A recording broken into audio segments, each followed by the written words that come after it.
তাহলে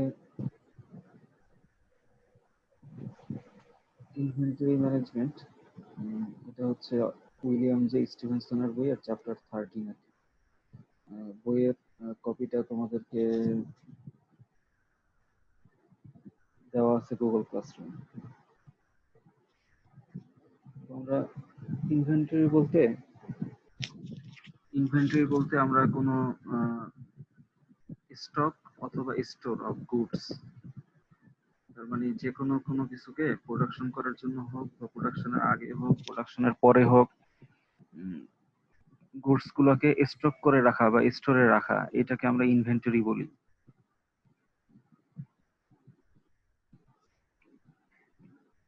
types of inventories, তাহলে তিনটা অবস্থা হয়। একটা হচ্ছে যে প্রোডাকশনের আগে, যেটাকে আমরা র মেটেরিয়ালস ইনভেন্টরি বলি। আর প্রোডাকশনের পরে একটা ইনভেন্টরি থাকে যেটাকে আমরা ফিনিশড গুড ইনভেন্টরি বলি। আর এর মাঝখানে তাহলে প্রোডাকশন প্রসেসের মধ্যে যেটা থাকবে তাদেরকে আমরা ওয়ার্কিং প্রসেস ইনভেন্টরি বলি বা ওয়ার্কিং প্রোগ্রেস ইনভেন্টরি বলি। তো ওয়ার্কিং প্রসেস ইনভেন্টরি গুলো হচ্ছে পার্শিয়ালি ফিনিশড গুড বা পার্শিয়ালি কমপ্লিটেড গুডস। এছাড়া আর এক ধরনের ইনভেন্টরি থাকতে পারে। কারো আইডিয়া আছে যে এছাড়া আর কি ইনভেন্টরি হতে পারে? এই যে বেসিক যে তিনটা মানে মেজর ক্যাটাগরি বললাম, র material inventory, partially completed goods বা ফিনিশড গুড, আর একটা হচ্ছে ফিনিশড গুড ইনভেন্টরি। এছাড়া আর কি ধরনের ইনভেন্টরি হইতে পারে? কেউ কি একটু চিন্তা স্যার করে ঝুটা যে থাকে স্যার, যেগুলা ওয়েস্টেজ থাকে সেগুলো কি ইনভেন্টরিতে রাখতে পারি? আচ্ছা, তুমি যেটা বলতেছো ঝুট, যেটা মানে যেটা প্রডিউস হচ্ছে সেটা তো আলটিমেটলি ফিনিশড গুডের সাথে আর কি, মানে ওটা প্রসেসিং শেষ, ওটা কোনো কিছুই না আর কি, র মেটেরিয়ালস না, পার্শিয়ালি ফিনিশড গুডও না, মানে ফিনিশ, ওইটা নিয়ে তো আর কোনো প্রসেসিং নাই ইনভেন্টরির মধ্যে। এছাড়া আর আর কোনো কিছু যদি চিন্তা করো।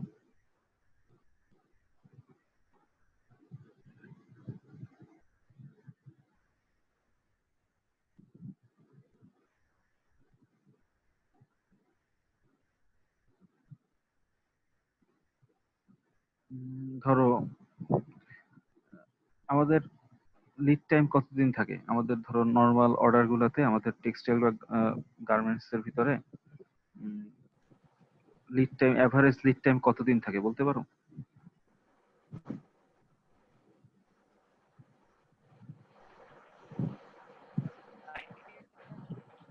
1 মাস স্যার। আর কেউ? স্যার 90 দিন, 3 মাস। এভারেজ থাকে হচ্ছে 90 ডেজ থাকে আর কি। তো কিছু শর্ট লিড টাইম অর্ডারও থাকে, আবার কিছু বেশি লিড টাইম, মানে বেশিও থাকে কোনো কোনো বায়ারের ক্ষেত্রে, আবার কিছু কিছু ক্ষেত্রে শর্ট লিড টাইম অর্ডারও থাকে আর কি। তো আমরা যদি একদম রেগুলার প্রোডাকশন হয়, স্কেডিউল অনুযায়ী প্রোডাকশন হয়, সেক্ষেত্রে দেখা যায় যে আহ, আমাদেরকে এটা শিপমেন্ট হয়। তো ধরো আমাদের ফ্যাক্টরি থেকে এই প্রোডাক্টটা বের করে দেওয়া হয়েছে, ফিনিশ গুডটা প্যাকেজিং করে বের করে দেওয়া হয়েছে। তো প্যাকেজিং করে বের করে দেওয়ার পরে শিপে উঠছে বা ফ্যাক্টরি থেকে বের হয়ে গেছে, মানে ফ্যাক্টরিতে কি দেখাবে, ফ্যাক্টরির যে সফটওয়্যার সিস্টেমের ভিতরে দেখাবে যে এটা ডেলিভারি হয়ে গেছে। আর উম, যে কাস্টমার রিসিভ করবে, শিপে যেতে ধরো 1 মাস, 1.5 মাস, 2 মাস সময় লাগতেছে। 15 দিন, 20 দিন বা 1 মাস, 1.5 মাস পরে যে শিপে কাস্টমার কাছে পৌঁছাচ্ছে। তাহলে এই সময় আগ পর্যন্ত তো কাস্টমারের ওখানেও দেখাবে না যে এটা রিসিভড। যেহেতু কাস্টমারের ওইখানে দেখাবে না এটা রিসিভড, আর হচ্ছে যে ফ্যাক্টরি থেকেও বের হয়ে গেছে, তাহলে এই যে এই প্রোডাক্ট গুলাকে আমরা কি বলবো? এটাও তো এক ধরনের আমাদের স্টকে হিসাব রাখতে হবে আর কি, যে এইটা কি ধরনের স্টক। তো এই ধরনের স্টককে বলা হয় পাইপলাইন ইনভেন্টরি। তো এই নামটা হওয়ার পিছনে একটা কারণ আছে। কারণটা হচ্ছে ধরো আমাদের বাসায় বলো বা হলে বলো বা অফিসে বলো, দেখবা যে পানির কল অফ করার পরেও দেখবা যে কয়েক ফোঁটা পানি নিচে পড়তেছে। অফ করে দিছে এরপরও পড়ে যাচ্ছে, অথবা অনেকক্ষণ আগে অফ করে রাখছে এরপরও যদি তুমি একটা আঙুল বা কোনো কিছু দেখবা যে কলের মাথায় দাও, তাহলে দেখবা যে কিছু পানি পড়ে যাচ্ছে। তার মানে এটা পাইপলাইনের ভিতরে ছিল। তো একইভাবে এই ইনভেন্টরিটাও হচ্ছে যে ফ্যাক্টরি থেকে বের হয়ে গেছে কিন্তু পৌঁছায় নাই, মানে এখনো পাইপলাইন ডেলিভারি পাইপলাইনের মধ্যে আছে। এই কারণে এই ইনভেন্টরিটার নাম হচ্ছে যে পাইপলাইন ইনভেন্টরি। এটার আরেকটা নামও বলে গুডস ইন ট্রানজিটও বলে। পাইপলাইন ইনভেন্টরি আরেকটা নাম হচ্ছে গুডস ইন ট্রানজিট। আচ্ছা, তাহলে ইনভেন্টরি তো বুঝলাম আর কি কয় ধরনের ইনভেন্টরি। তাহলে ইনভেন্টরি কেন রাখবো? একটা হচ্ছে টু পারমিট অপারেশনস। ধরো 90 ডেজ যদি লিড টাইম হয়, বা এর চেয়ে ধরো শর্ট লিড টাইমের অর্ডারও আছে। সাপোজ এখন 90 ডেজ লিড টাইম, আমি এখন 90 ডেজ অর্ডার পাওয়ার পরে আমি যদি কটন ইম্পোর্ট করার জন্য বলি যে হ্যাঁ এখন আমি কটন ইম্পোর্ট করব, এরকম যদি বলি, সেক্ষেত্রে দেখা যাবে যে ওই অর্ডারটা অন টাইমে ডেলিভারি করা যাবে না। তাহলে আমাকে আগে থেকেই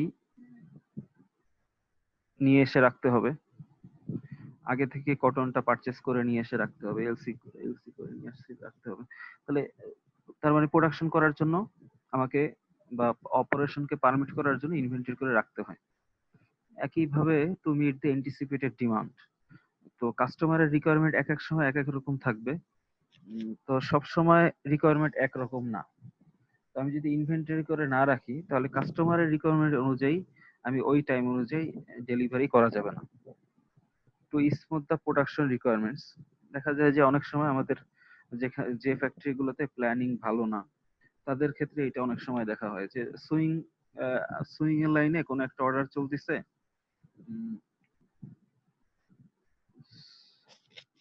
তাহলে সুইং ফ্লোরের মধ্যে দেখা যাচ্ছে যে অ্যাক্সেসরিজ গুলো অ্যাভেলেবেল নাই।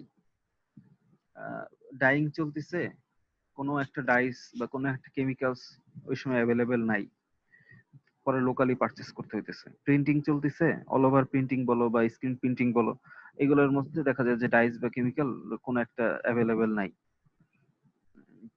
তখন ওইটাকে দেখা যাচ্ছে প্রোডাকশন হ্যাম্পার হচ্ছে। তার মানে প্রোডাকশন রিকোয়ারমেন্ট স্মুথ ভাবে চালানোর জন্য ইনভেন্টরি করে রাখা এটা ইম্পর্টেন্ট। আর এটা হচ্ছে to decouple the components of the production and distribution. তারপর প্রোডাকশনের জন্য কিছু রিকোয়ারমেন্ট থাকে, আবার প্রোডাকশন শেষে এটাকে ডিস্ট্রিবিউশন করার জন্য কিছু রিকোয়ারমেন্ট থাকে। এই রিকোয়ারমেন্ট গুলোকে ফুলফিল করার জন্য প্রোডাকশন এন্ড ডিস্ট্রিবিউশন যে চ্যানেল, এই চ্যানেলকে ফুলফিল করার জন্য ইনভেন্টরি রাখতে হয়। আর এটা হচ্ছে to protect against stock out. Stock out নামটা শুনেই বোঝা যাচ্ছে যে স্টক আউট মানে হচ্ছে যে কাস্টমার এসে চাইলো পাইলো না, মানে কাস্টমার এসে কোনো একটা প্রোডাক্টকে ডিমান্ড করলো বাট অ্যাভেলেবেল না থাকার কারণে কাস্টমারকে ডেলিভারি দেওয়া গেল না। তাহলে এই যে অবস্থাটা, এটাকে স্টক আউট বলে। স্টক আউটের ফলে যে জিনিসটা হয়, মানে এইটার যে ইফেক্ট, এই ইফেক্টটা যে খুব অল্প সময়ের জন্য ইফেক্ট, ব্যাপারটা এরকম না। ধরো যেটা হয়, ধরো তুমি খুব পছন্দ করো, কারো খুব ফানটা পছন্দ বা মিরিন্ডা পছন্দ, কোনো একটা দোকানে তুমি গেলা, একটা দোকানে যেয়ে দেখলা যে তুমি ওই দোকানে ফানটা নাই। কোক ধরো সব দোকানে অ্যাভেলেবেল আছে, বাট তোমার খুব ফানটা খেতে ইচ্ছা করছে, একটা দোকানে যেয়ে দেখলে এখানে ফানটা পাওয়া যায় না। এরকম খুঁজে 2-3টে দোকান পরে একটা দোকানে ফানটা পাইলা, যেহেতু একটু পুরানো প্রোডাক্ট। তাহলে এরপরে যদি তুমি নর্মাল কোক বা 7 আপ কিনতে চাও, তাও যেখানে ফানটা পাইছিলা ওই দোকানেই বারবার যাও, কারণ ওখানে গেলে পাওয়া যায়, তোমার মাথার ভিতরে এটা ক্যাচ করে রয়েছে। তো একইভাবে আমাদের টেক্সটাইল বা গার্মেন্টস ইউনিট গুলোর জন্য স্টক আউট সিস্টেমটা এরকম। ধরো আমাকে বায়ার আমাকে কোনো একটা অর্ডার দিল, দুইটা কেস হইতে পারে। একটা হচ্ছে যে আমরা মানে ক্যাপাসিটি নাই, একটা হচ্ছে যে ক্যাপাসিটি ফিল আপ, তাই হচ্ছে আমি ওই অর্ডারটা নেই নাই বায়ারের কাছ থেকে। আর একটা হইতে পারে যে আমার ক্যাপাবিলিটি নেই, ওই অর্ডারটা এত ক্রিটিক্যাল যে আমি ওই অর্ডারটা প্রসেসিং করার মতো ক্যাপাবিলিটি আমার নাই। তাহলে এই দুইটা কেস যদি হয়, তাহলে আমি ক্যান্সেল করে দিলাম। এটাকে আমরা স্টক আউট সিস্টেম যদি বলি। তাহলে বায়ার কি করবে, এরপরে অন্য কোনো একটা অর্ডার দেওয়ার কথা সময় চিন্তা করবে যে আমি তো এটা ক্যাপাবল না বা আমার ক্যাপাসিটি নাই, সে হয়তো যার কাছে পাইছিল তাকে দিবে। তো আলটিমেটলি একটা স্টক আউট মানি আমার যে শুধু একবারের জন্য ক্ষতি এরকম না, এটা একটা লং টার্ম ক্ষতি হয়ে যায় স্টক আউট হইলে। আর এটা হচ্ছে to take the advantage of order cycle. যে কোনো সিস্টেমের মধ্যে জানো যে পিস টু পিস প্রোডাকশনের জন্য কস্টিং অনেক বেশি।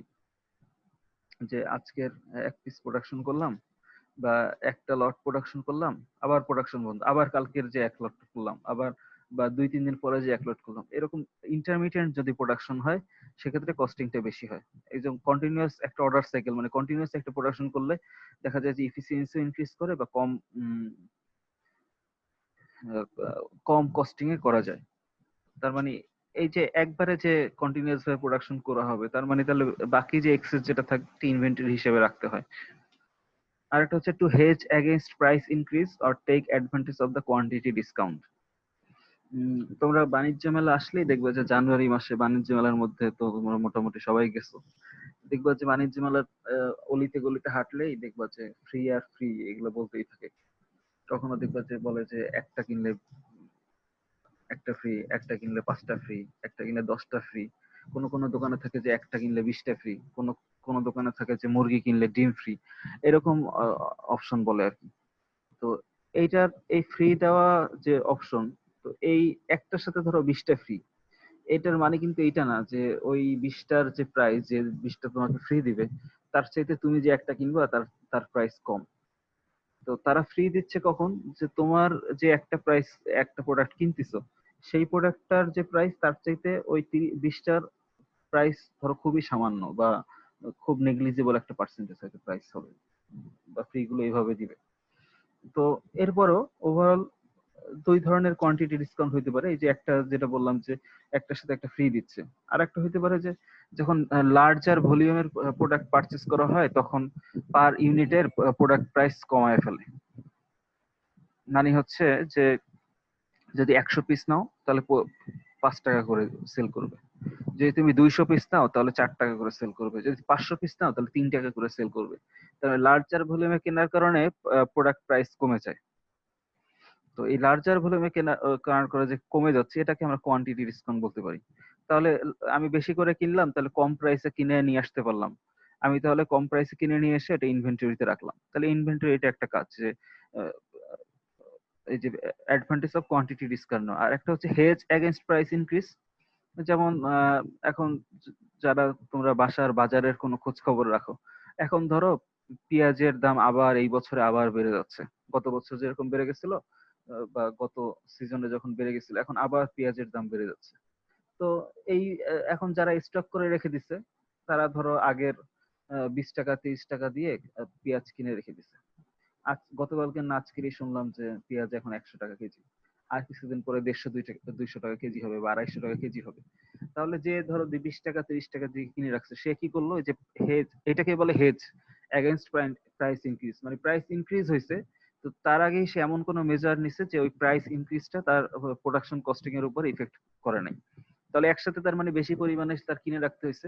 তো কিনে রাখলে কি করতে হবে, আলটিমেটলি ইনভেন্টরি করে রাখতে হবে। তো এটাও একটা ইনভেন্টরির ফাংশন যে প্রাইস ইনক্রিজটাকে মিনিমাইজ করে। তো ইনভেন্টরির যে ফাংশন গুলা, তো ইনভেন্টরি এই ফাংশন গুলা কখন করতে পারবে, যে যদি ইনভেন্টরি ম্যানেজমেন্টটা ভালো না হয়, সেক্ষেত্রে যেটা হবে যে ওভার স্টকিং হয়ে যাবে অথবা আন্ডার স্টকিং হয়ে যাবে। ওভার স্টকিংও খারাপ, আন্ডার স্টকিংও খারাপ। এই কারণেই আলটিমেটলি ম্যানেজমেন্ট এটা করতে হবে আর কি। যে যদি অনেক বেশি পরিমাণ রাখো তাহলে নষ্ট হয়ে যাওয়ার সম্ভাবনা আছে, আবার বেশি পরিমাণ রাখতে কস্টিং বেশি হবে। আবার যদি আন্ডার স্টকিং হয় সেক্ষেত্রে দেখা যাবে যে প্রোডাকশন হ্যাম্পার হচ্ছে। এর মাঝখানে একটা অপটিমাম পজিশনে আসতে হয়। তাহলে ইফেক্টিভ ইনভেন্টরি ম্যানেজমেন্ট কেন দরকার?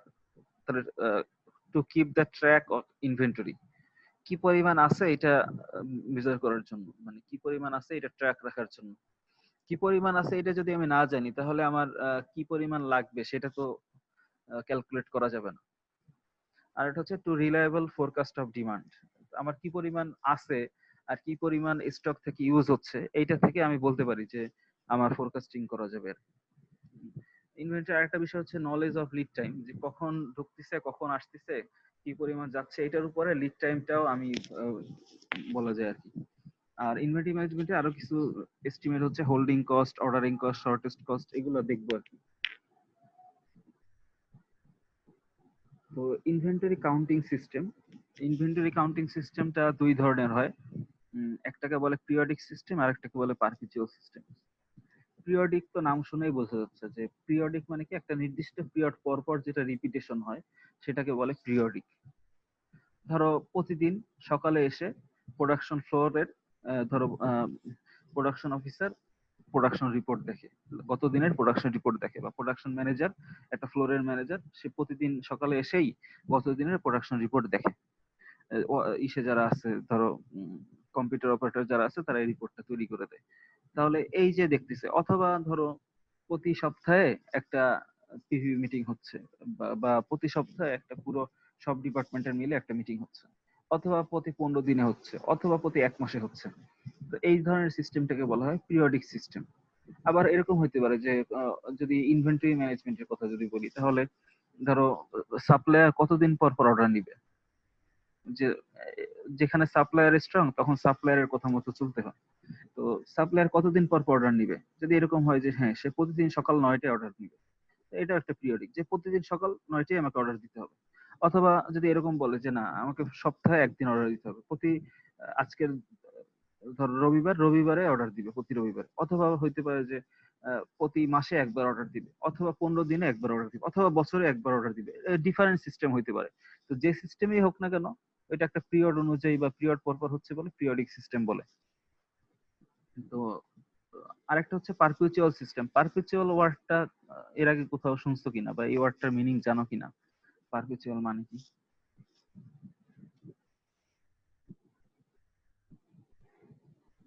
কারো কি জানা আছে পারপিচুয়াল মানে কি?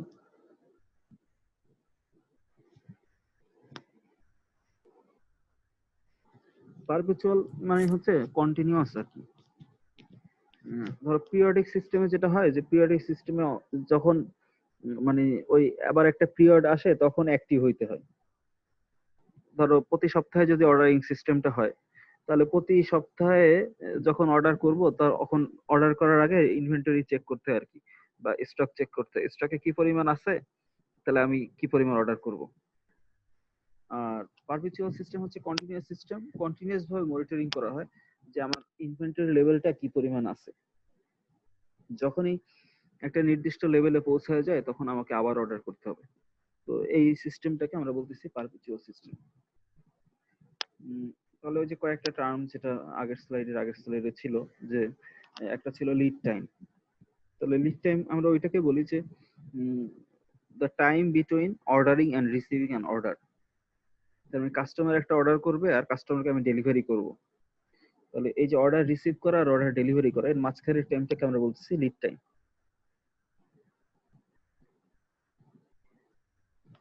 এরপর হচ্ছে হোল্ডিং কস্ট বা ক্যারিং কস্ট।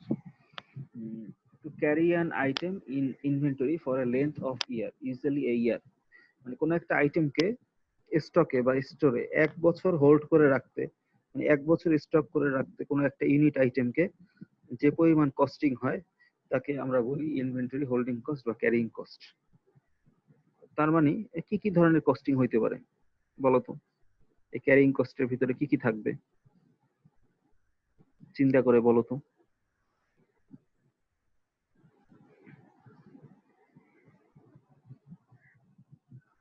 আর ফ্লোর স্পেস রেন্ট।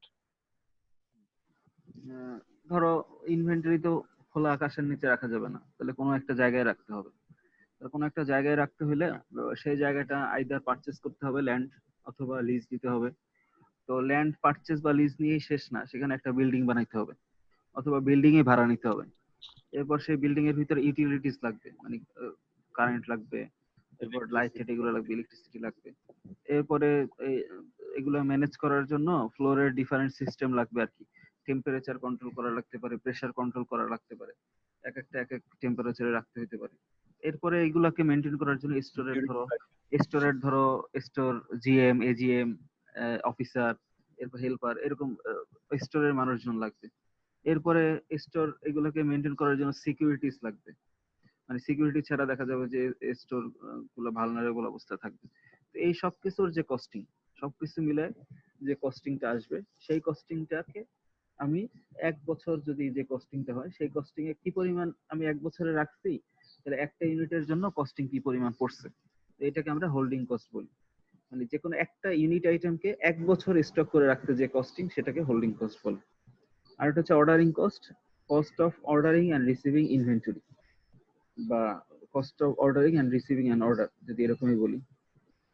সেটা হচ্ছে যে ধরো মার্চেন্ডাইজাররা কি করে, মার্চেন্ডাইজাররা কোন একটা অর্ডারকে রিসিভ করে, এরপর সেটা পরের প্রোডাকশন ডিপার্টমেন্টের কাছে এটাকে ধরো ফরওয়ার্ড করে দেয়। তাহলে এই যে মার্চেন্ডাইজারদের যে কস্টিংটা, এটাকে তোমরা বলতে পারো ওই যে অর্ডারিং কস্টের মধ্যে। তাহলে মার্চেন্ডাইজারদের কস্ট কি হবে, যে মার্চেন্ডাইজারদের যে যেখানে তারা বসবে, তাহলে সেই জায়গাটার একটা প্রাইস, এরপরে তারা যে কাজকর্ম করে তাদের ল্যাপটপ, কম্পিউটার, ডেস্কটপ, কাগজপত্র, খাতা কলম, প্রিন্টার, এগুলোর একটা কস্টিং, এরপর তাদের স্যালারি, এগুলা এই সব কিছু মিলে যে কস্টিং, সেটাকে আমরা বলতেছি অর্ডারিং কস্ট। আর এটা হচ্ছে শর্টেজ কস্ট, যখন demand exceed supply. Demand exceed supply মানে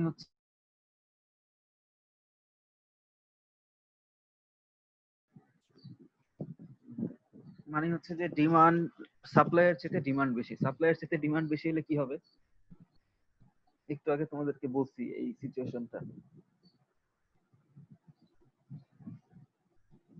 সাপ্লাইয়ের চেয়ে ডিমান্ড, দাম বাড়বে স্যার। সাপ্লাইয়ের চেয়ে ডিমান্ড বেশি মানে হচ্ছে stock out system. Stock out যখন হবে তখনই তো মানে ডিমান্ড বেশি, আমি সাপ্লাই দিতে পারতেছি না, তার মানে আমার স্টকে নাই বলে সাপ্লাই দিতে পারতেছি না। তো স্টক আউট হওয়ার ফলে যে কস্টিংটা হয় সেটাকে শর্টেজ কস্ট বলে।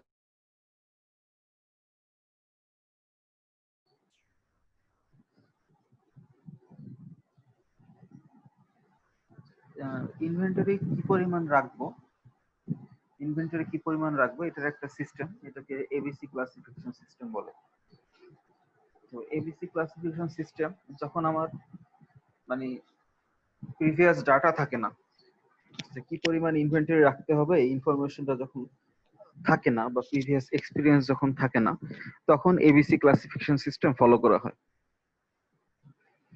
তো এবিসি ক্লাসিফিকেশন সিস্টেমের মধ্যে তার মানে আমার স্টোরের মধ্যে যে ধরনের প্রোডাক্ট গুলোকে রাখবো, এই প্রোডাক্ট গুলোকে তিনটা ক্যাটাগরি করা হয়। একটাকে আমরা বলি যে ভেরি ইম্পর্টেন্ট আইটেম, আর একটাকে বলি হচ্ছে মডারেট ইম্পর্টেন্ট আইটেম, আর একটাকে বলি হচ্ছে লিস্ট ইম্পর্টেন্ট আইটেম। মানে তিন ক্যাটাগরি করা হয়। তো তিন ক্যাটাগরি মানে স্টোরের মধ্যে যত আইটেম থাকবে সব আইটেম গুলোকে আমরা তিন ভাগে ভাগ করব। Either important category, very important, আর একটা হচ্ছে মডারেট ইম্পর্টেন্ট, আর একটা হচ্ছে লিস্ট ইম্পর্টেন্ট বা মানে ইম্পর্টেন্ট কম আর কি। এই তিন ক্যাটাগরি করার পরে ওই ধরো স্টোরের মধ্যে যে স্পেসটা আছে, স্টোরের মধ্যে 20% জায়গায় রাখবো ভেরি ইম্পর্টেন্ট আইটেম গুলোকে, মানে এ ক্যাটাগরির আইটেম গুলোকে। এরপরে 30% জায়গায় রাখবো মডারেট ইম্পর্টেন্ট আইটেম গুলোকে। তাহলে 20 আর 30 মিলে হচ্ছে 50। তাহলে বাকি যে 50% থাকবে সেই 50% কে রাখবো লিস্ট ইম্পর্টেন্ট আইটেম গুলোকে। তাহলে যদি দেখো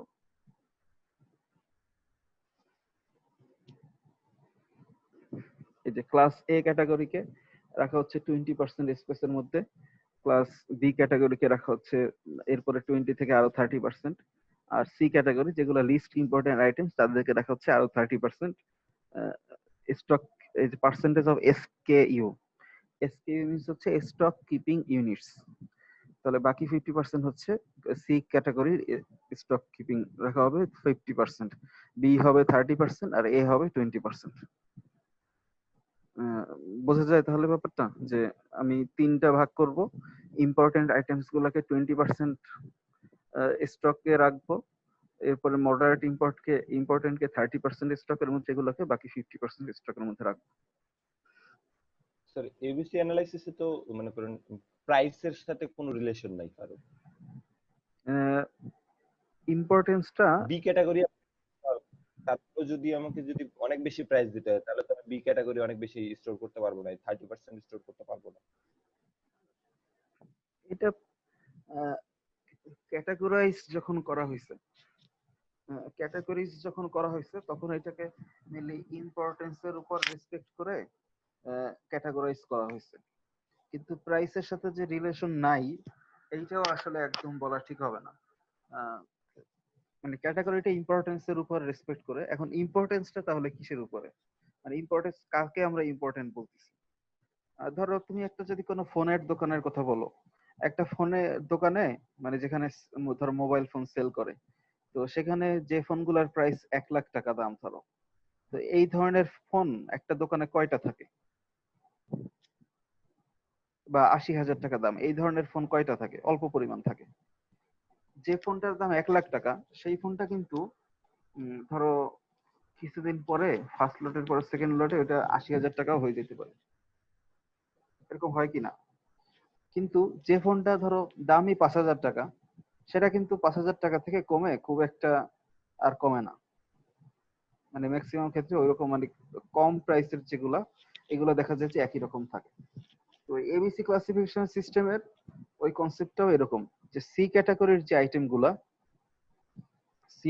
আইটেমগুলোর প্রাইস ফ্লাকচুয়েশন খুব কম, মানে প্রাইসটা মোটামুটি লং টার্ম ধরে একই থাকে।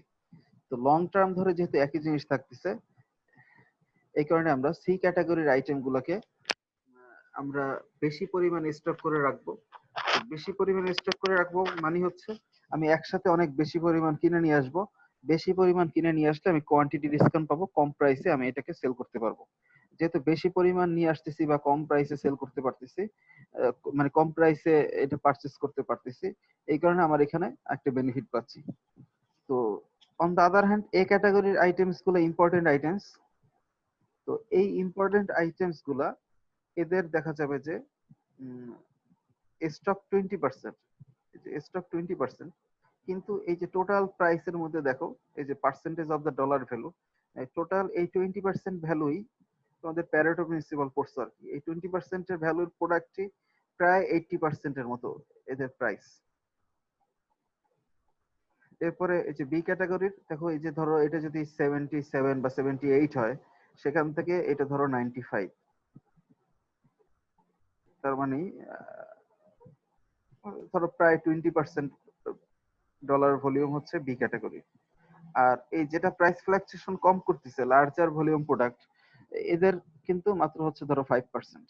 এই বাকি এই 50%-এর ভ্যালু হচ্ছে মাত্র টোটাল প্রাইসের 5% বা টোটাল ইনভেস্টমেন্টের 5%। কারণ এটা প্রাইস ফ্লাকচুয়েশন কম করে, এটাকে বেশি করে কিনে নিয়ে আসবো যাতে আমার পার ইউনিটের প্রোডাকশন কস্টিং কমে আসে। এখন কেউ বলতে পারে যে আমি এটাকেও বেশি পরিমাণ কিনে নিয়ে আসতে চাই। তো এটাকে যদি বেশি পরিমাণ কিনে নিয়ে আসতে চাই, তাহলে যেটা সমস্যা হবে, দুইটা কেস হইতে পারে। একটা হচ্ছে যে হ্যাঁ প্রাইস খুব ইনক্রিজ করলো, আমি অনেক সুবিধায় আমি অনেক কমে আমি সেল করতে পারলাম, মানে প্রফিট অনেক বেশি থাকলো, এটা একটা ব্যাপার। কিন্তু সমস্যা যেটা হবে যদি তার উল্টা কেসটা হয়, প্রফিট বেশি হওয়া ভালো, এটাতে সমস্যা নাই, কিন্তু যদি কোনো কারণে প্রাইস কমে যায়, যেহেতু প্রাইস ফ্লাকচুয়েট করে, আমি তো জানি না যে প্রাইস বাড়বে না কমবে, আহ, এটা আবার মার্কেট স্টাডির ব্যাপার আর কি। এখন যদি প্রাইস কোনো কারণে কমে যায়, সেক্ষেত্রে যেটা হবে উম, মানে দেউলিয়া হয়ে যাইতে হবে। মানে ধরো কিনছে প্রতি ইউনিট 100 টাকা করে, সেল করতেছে 30 টাকা করে, তাহলে প্রত্যেক ইউনিটে 70 টাকা যদি লস দিতে হয়, বা মানে জাস্ট একটা এক্সাম্পল হিসেবে বললাম, তো সেক্ষেত্রে দেখা যাবে যে মানে পুরোটাই বিজনেসই একদম শেষ হয়ে যাবে আর কি খুব অল্প সময়ের মধ্যে। এই কারণে যার প্রাইস ফ্লাকচুয়েশন বেশি করে, যার ডলার ভলিউম বেশি, তাদেরকে আমরা অল্প পরিমাণ করে স্টক করে রাখবো। এদের রিপ্লেসমেন্ট হবে বারবার, মানে এ ক্যাটাগরি আইটেম গুলোকে আমরা ফ্রিকোয়েন্টলি অর্ডার করব, বি ক্যাটাগরি তার চাইতে কম ফ্রিকোয়েন্টলি ভাবে অর্ডার করব, আর সি ক্যাটাগরি আইটেম গুলোকে খুবই কম ফ্রিকোয়েন্সিতে অর্ডার করব, কারণ এগুলোকে একবারে বেশি পরিমাণ কিনবো। তো এটা হচ্ছে যখন প্রিভিয়াস ডাটা থাকে না। আর যখন ডাটা থাকে তখন তো জানবোই যে কখন কি পরিমাণ আমাকে রাখতে হবে। তো যখন ডাটা থাকে এই ধরনের আইটেম গুলাকে আমরা 3 ধরনের মডেল আছে। একটাকে বলে আমরা প্রথমটাকে বলে ইকোনমিক অর্ডার কোয়ান্টিটি মডেল, পরেরটা হচ্ছে ইকোনমিক প্রোডাকশন কোয়ান্টিটি মডেল, আর একটা হচ্ছে কোয়ান্টিটি ডিসকাউন্ট মডেল। তো ইকোনমিক অর্ডার কোয়ান্টিটি মডেলটা ডেভেলপ করা হয়েছে কিছু মানে অ্যাজাম্পশনস কে সামনে রেখে। একটা হচ্ছে যে only one product is involved, মানে এটা একটা লিমিটেশন বা অ্যাজাম্পশনটাই তো আলটিমেটলি মডেলটাকে ডেভেলপ করার জন্য।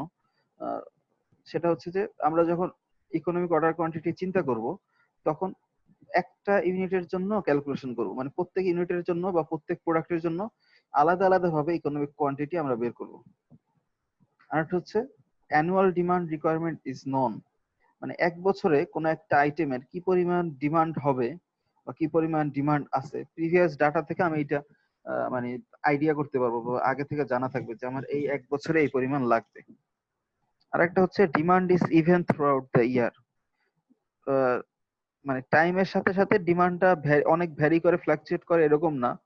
ধরো কোনো একটা প্রোডাক্ট, এটার যদি বছরে যদি 2400 কেজি দরকার হয়, কোন একটা প্রোডাক্ট বছরে যদি 2400 কেজি দরকার হয়, তাহলে প্রতি মাসে এভারেজ লাগবে কত কেজি?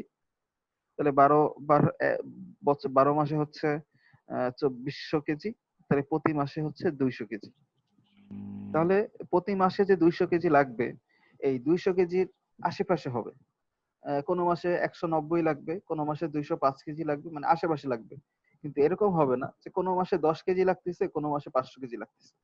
এরকম অনেক বেশি ফ্লাকচুয়েট করবে না। এটাকে আমরা বলতেছি demand is even throughout the year, মানে 200 এর আশেপাশে থাকবে, এক্সাক্ট 200 হবে অথবা 200 এর খুব আশেপাশে থাকবে। আর এটা হচ্ছে lead time does not vary, আমি যে প্রোডাক্টটা নিয়ে ক্যালকুলেশন করব এই প্রোডাক্টটা লিড টাইম ভ্যারি করা যাবে না। মানে হচ্ছে ধরো কোনো একটা প্রোডাক্টের লিড টাইম যদি 3 দিন হয়, যেমন আমি যদি সাপোজ চিটাং থেকে আমার একটা সাপ্লায়ার আমাকে ডেলিভারি করবে, তো সাপ্লায়ারকে যদি লিড টাইম সাপোজ 3 দিন, আজকের হচ্ছে বুধবার, আমি বুধবার যদি অর্ডার করি তাহলে বৃহস্পতি শুক্র শনিবারে আমাকে ডেলিভারি দিবে। আমি যদি শুক্রবার অর্ডার করি তাহলে শনি রবি সোমবারে ডেলিভারি দিবে। এই যে আমি যখনই অর্ডার করি তার উপরে সে ডিপেন্ড করবে না, যখন অর্ডার করবো তখন থেকে 3 দিন, মানে কোনো নির্দিষ্ট ভাবে ভ্যারি করবে না আর কি, যে এই দিনে দিলে 5 দিন লাগবে, এই দিনে দিলে 10 দিন লাগবে, এরকম না। যে সবসময় আমি যখনই অর্ডার দিই না কেন আমার একটা নির্দিষ্ট টাইম পর পর আমাকে ডেলিভারি করবে, তার মানে লিড টাইম ডাজন্ট ভ্যারি।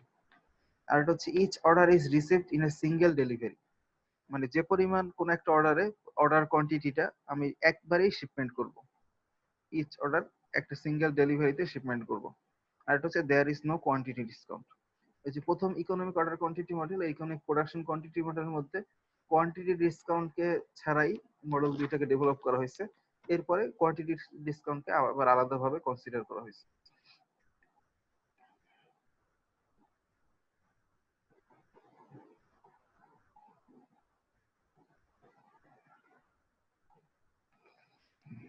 আচ্ছা, ইকোনমিক অর্ডার কোয়ান্টিটিটা যদি এভাবে বলি, ধরো ওই যে পারপিচুয়াল সিস্টেম আর ইকোনমিক অর্ডার কোয়ান্টিটি মডেল একই রকম, মানে একই কথা আর কি। পারপিচুয়াল সিস্টেমটা যদি এভাবে বলি বোঝার জন্য, যে কন্টিনিউয়াস সিস্টেম যে বলছিলাম,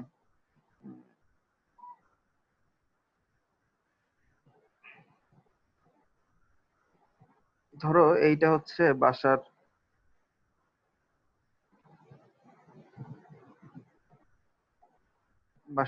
পানির ট্যাঙ্কি আর কি। এটা ধরো আউটলেট, এখান থেকে প্রত্যেক বাসায় বা অফিসে পানি যায়। তার মানে পানির লেয়ার যখন এই লেয়ার পর্যন্ত থাকবে, এই যে এর উপরে থাকবে, তখন পানি পাওয়া যাবে। এর নিচে নেমে গেলেই আর পানি পাওয়া যাবে না, এরকমই তো নাকি? এই লেয়ারটা এখানেও হইতে পারে, যেখানেই হোক না কেন, জাস্ট এটা একটা আইডিয়া দিলাম যে তাহলে আমার এইটা হচ্ছে ট্যাঙ্কি, এই ট্যাঙ্কির মধ্যে আমার যখনই এই লেয়ারের নিচে চলে যাবে তখন আর পানি পাওয়া যাবে না। যারা হলে থাকো তোমাদের হলের মধ্যে এই সমস্যাটা খুব হয়, ওয়াশরুমে গেছো মানে গোসল করতেছো, দেখা যাচ্ছে যে পানি নাই, এরকম হয় আর কি। তো এটাকে তার মানে কন্টিনিউয়াস ভাবে সার্ভিস পাওয়ার জন্য বা কন্টিনিউয়াস ভাবে পানি পাওয়ার জন্য যেটা করতে হবে সেটা হচ্ছে যে যখনই এই লেভেলের কাছাকাছি চলে আসবে, অথবা যদি এভাবে বলি, আমি যদি ইফিসিয়েন্ট ভাবে হইতে চাই বা ইফেক্টিভ হইতে চাই, তাহলে যখনই এই লেভেলে আসবে তখনই আমাকে মোটর অন করে দিতে হবে। তাহলে মোটর অন করলে এই লেভেলের নিচে নামার আগেই আমাকে আবার মোটর দিয়ে যেহেতু পানি পাচ্ছি, তাহলে আমাকে কন্টিনিউয়াস ভাবে সার্ভিসটা পাবো। তাহলে এই যে মোটর অন করব কখন কখন এই লেভেলে পৌঁছাচ্ছে, তাহলে এটা কন্টিনিউয়াস ভাবে একটা লোককে আমি যদি অ্যাসাইন করি, যে হচ্ছে মোটর অপারেটর বা পাম্প অপারেটর, সে কি করবে, কন্টিনিউয়াস ভাবে মনিটরিং করবে। যখনই এই লেভেলে পৌঁছে যাবে সে তখন মোটরটাকে অন করে দিবে, মোটরের সুইচ অন করে দিবে। তাহলে এই যে যে কাজটা করলো এটা, তাহলে সে তার কাজ কি কন্টিনিউয়াস ভাবে চেক করা যে কখন এই লেভেলে পৌঁছায় যায়। তো তাকে যে পুরো সময় দাঁড়ায় থাকতে হবে এটা একটা সিস্টেম। অন্য আরো আরো ভালো সিস্টেম হইতে পারে যে আমি এখানে একটা সেন্সর লাগাই দিব। সেন্সরের কাজ কি হবে, যে সেন্সর কাজ করবে যখনই দেখবে পানির লেভেল এখানে চলে আসছে, সে সেন্সরটা একটা সার্কিট ফিল আপ করবে, তো মোটরটা অটোমেটিক ভাবে অন হয়ে যাবে। এটা একটা সিস্টেম। তো ওই সেন্সরের কাজও কি, কন্টিনিউয়াস ভাবে সেন্স করা যে আমার পানির লেভেলটা এখানে চলে আসছে কিনা। তাহলে যখনই চলে আসতেছে তখন আমি আবার মোটরটাকে ছেড়ে দিচ্ছি। এই যে আবার যে ছেড়ে দিচ্ছি, এই যে আবার যে পয়েন্টটা, এই আবার পয়েন্টটা কি বলা হচ্ছে রিঅর্ডার পয়েন্ট। তার মানে কি, যে ধরো আমি সাপ্লায়ারকে অর্ডার করছি, আমার ইনভেন্টরি থেকে আমি ইউজ করতেছি প্রোডাকশনে, ইনভেন্টরি থেকে প্রোডাকশন ইউজ করার পর ইনভেন্টরিটা যখন একটা সার্টেন লেভেলে পৌঁছায় যাচ্ছে, তখন আমি আবার অর্ডার করতেছি। তাহলে এই যে যে লেভেলে পৌঁছায় গেলে আমি অর্ডার দিই, সেই লেভেলটাকেই বলা হচ্ছে রি অর্ডার পয়েন্ট। আর ও পি, রি অর্ডার পয়েন্ট। এটার যদি ফর্মুলা এভাবে বলি, মানে সিম্পল ফর্মুলা যদি বলি, সেটা হচ্ছে লিড টাইম ইনটু হচ্ছে ডিমান্ড পার ডে।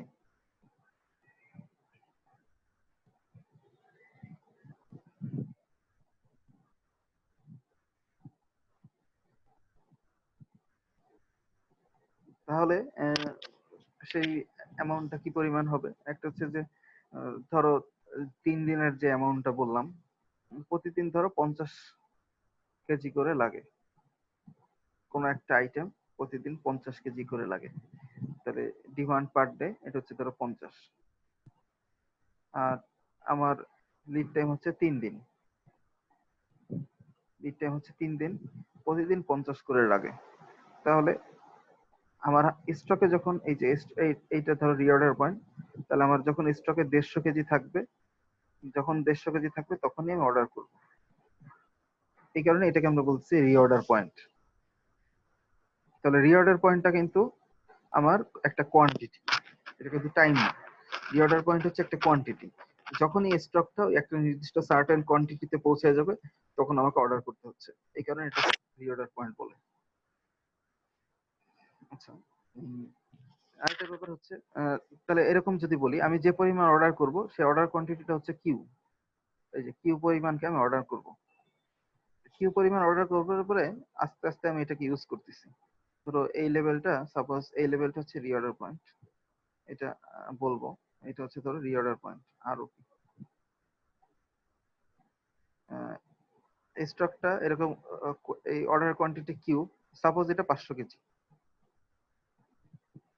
তাহলে 500 কেজি থেকে আমি ইউজ করতেছি। যখনই আমার 150 কেজিতে পৌঁছে যাচ্ছে, তখন আমি অর্ডার করতেছি। তাহলে এই পয়েন্টে এসে আমি অর্ডার করতেছি।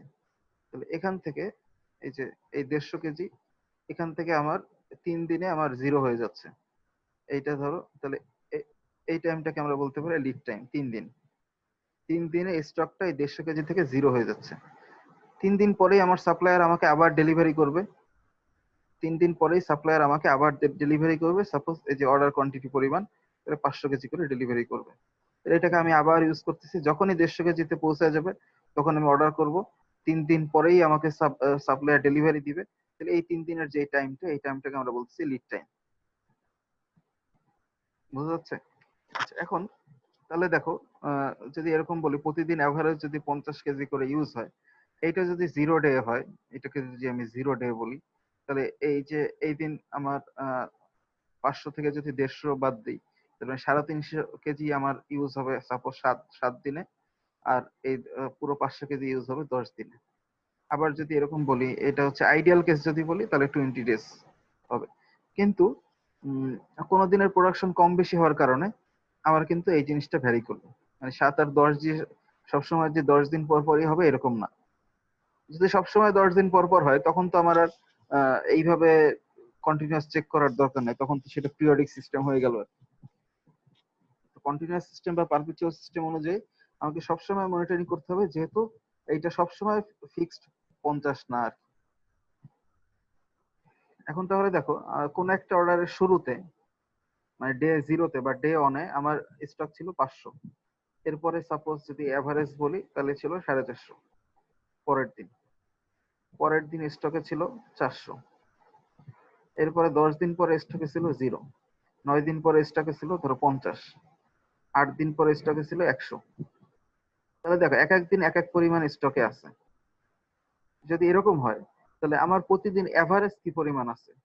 এভারেজ ইনভেন্টরি তাহলে ফর্মুলা আমরা এভাবে বলতে পারি, এভারেজ ইনভেন্টরি তাহলে ম্যাক্সিমাম ইনভেন্টরি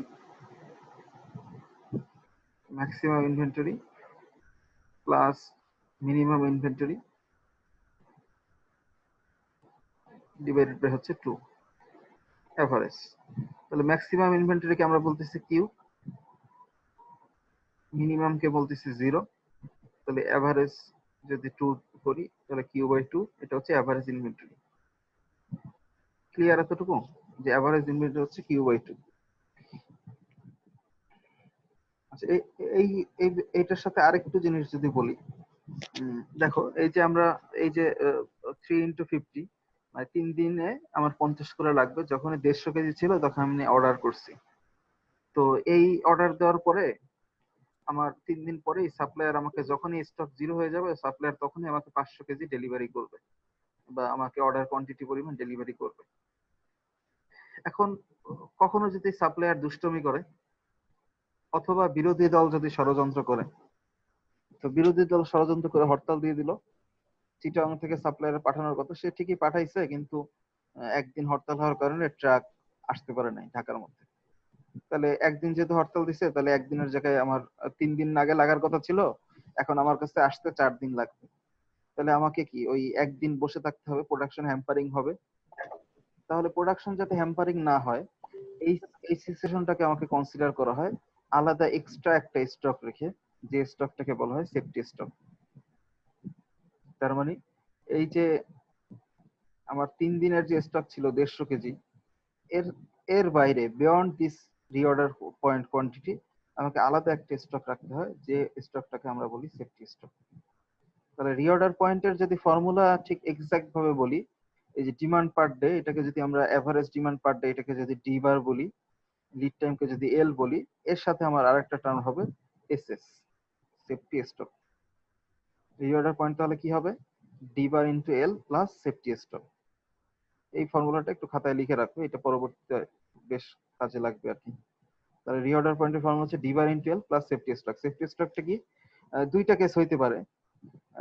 ধরো একটা কেসের কথা বললাম, একটা হচ্ছে কি লিড টাইম 3 দিন ছিল, 3 দিনের জায়গায় 4 দিন হয়ে যাচ্ছে কোনো একটা আনসার্টেনিটি ক্রিয়েট হওয়ার কারণে বা আনএক্সপেক্টেড কোনো অকারেন্সের কারণে 3 দিনের জায়গায় লিড টাইম 4 দিন হচ্ছে বা 3 দিনের জায়গায় 5 দিন হচ্ছে। তার মানে কি লিড টাইমটা যদি ইনক্রিজ করে, তাহলে লিড টাইম যদি ইনক্রিজ করে তখন আনসার্টেনিটি তৈরি হয়।